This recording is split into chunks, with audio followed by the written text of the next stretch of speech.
नमस्कार. आज आपण उन्हाळी सुट्टीच्या खाऊसाठी मस्त अशा खाऱ्या शंकरपाळ्या कशा तयार करायच्या हे पाहणार आहोत. विशेष म्हणजे जरासुद्धा मैदा वापरलेला नाही.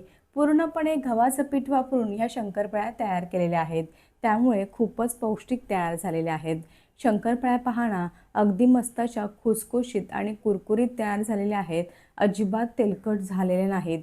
आता बऱ्याच वेळा काय होतं, काही शंकरपाळ्यांना खूपच तेलकट बनतात, तर असं होऊ नये ह्यासाठी परफेक्ट असं तेलाचं मोहन किती घालावं हे व्हिडिओमध्ये सांगितलेलं आहे. त्यामुळे तुमच्या शंकरपाळ्या अजिबात तेलकट होणार नाही. सर्व जे साहित्य आहे ना, ते आपले घरातील आमटीची जी वाटी असते ना, त्याच वाटीने मोजून घेतलेले आहे. त्यामुळे तुमच्या शंकरपाळ्यासुद्धा अशा परफेक्टच तयार होतील. आता शाळेला सुट्टी असली की मुलं काही ना काही नेहमीच आईकडे मागत असतात खाण्यासाठी. तर त्यांना छोट्या मोठ्या भुकेसाठी किंवा चहासोबतसुद्धा तुम्ही ह्या शंकरपाळ्या खाऊ शकता. खरंच खूप छान लागतात. अगदी डब्बा संपेपर्यंत कुरकुरीत आणि खुसखुशीत राहतात. अजिबात नरम वगैरे पडत नाही. मस्त अशा हलक्याशा सोनेरी रंगावरती ह्या शंकरपाळ्या तळून घ्यायच्या आहेत. हे पहा, अशा प्रकारे मी काही शंकरपाळ्या तळून घेतलेल्या आहेत. चला तर वेळ न वाया घालवता रेसिपीला लगेचच सुरुवात करूयात.